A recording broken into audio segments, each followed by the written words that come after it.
Hi friends, இன்றைக்கி வந்து இறால் அதுவும் ப்ரான் வாங்கி ப்ரான் தொக்கு மாதிரி பண்ணியிருக்கேன். வாங்க அது எப்படி செய்கிறதுன்னு பார்ப்போம். இதுக்கு ப்ரான் வாங்கி நான் வந்து ஃபஸ்ட்டு க்ளீன் பண்ணி எடுத்து வச்சாச்சு. க்ளீன் பண்ணி நல்லா ஒரு 4-5 தடவை நல்லா கழுவி எடுத்து வச்சுருங்க. பெரிய வெங்காயம் 1, சின்ன வெங்காயம் வந்து ஒரு 15.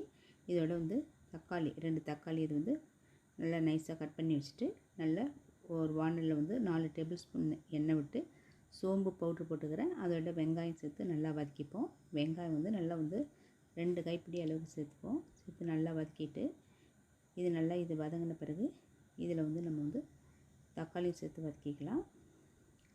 சின்ன வெங்காயம் நம்ம செய்யும்போது வெங்காயம்லாம் சேர்த்து வதக்கும்போது இந்த தொக்கு வந்து நல்லா டேஸ்ட்டாக இருக்கும். நல்லா வந்து தயிர் சாதம், சாம்பார் சாதத்துக்கெலாம் தொட்டுட்டு சாப்பிட்ற மாதிரி நல்லா வந்து ஒரு சாப்பிட்றதுக்கு நல்லா டேஸ்ட்டாக இருக்கும். அதாவது சாந்து மாதிரி இருக்கும் உங்களுக்கு நல்லா தொக்கு. அதோட வந்து நீங்கள் இதே வந்து நல்லா ட்ரையாகவும் நீங்கள் வந்து ஃப்ரை பண்ணிக்கலாம். தக்காளி சேர்க்கும்போது நல்லா சாப்பிட்றதுக்கு சாம்பார் சாதம், ரச சாதம், தயிர் சாதம் இதுக்கெலாம் நல்லா டேஸ்ட்டாக இருக்கும்.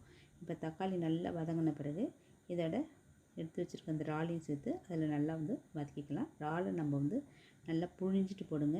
இதுக்கு வந்து ரொம்ப தண்ணி ஊற்ற வேணாம், இதுவே உங்களுக்கு வந்து தண்ணி விட்டுடும். அதனால தான் இறாலை நல்லா கையால் நல்லா இறுக்கமாக புழிஞ்சிட்டு சேர்க்கணும். இல்லைன்னா தண்ணி நிறைய விட்டுட்டு ரொம்ப டைம் ஆகும் உங்களுக்கு இது வெந்து வர்றதுக்கு. அதனால் வந்து நல்லா புழிஞ்சிட்டு சேர்த்துங்க. இப்போ வந்து இது நல்லா கலந்து விட்டுரும்.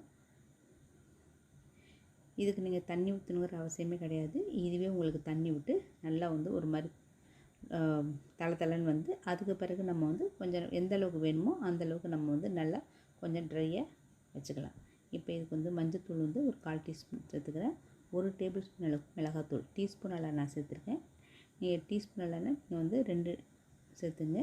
டேபிள் ஸ்பூன்னா 1 சேர்த்துக்கலாம்.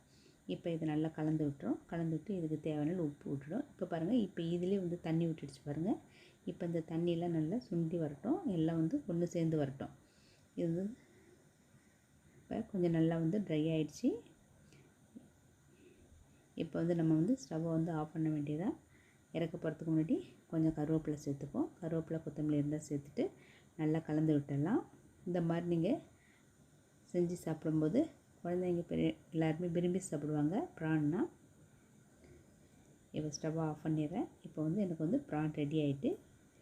இந்த மாதிரி செஞ்சு பாருங்கள். இது பிடிச்சிருந்தா லைக் பண்ணுங்கள். Thank you friends.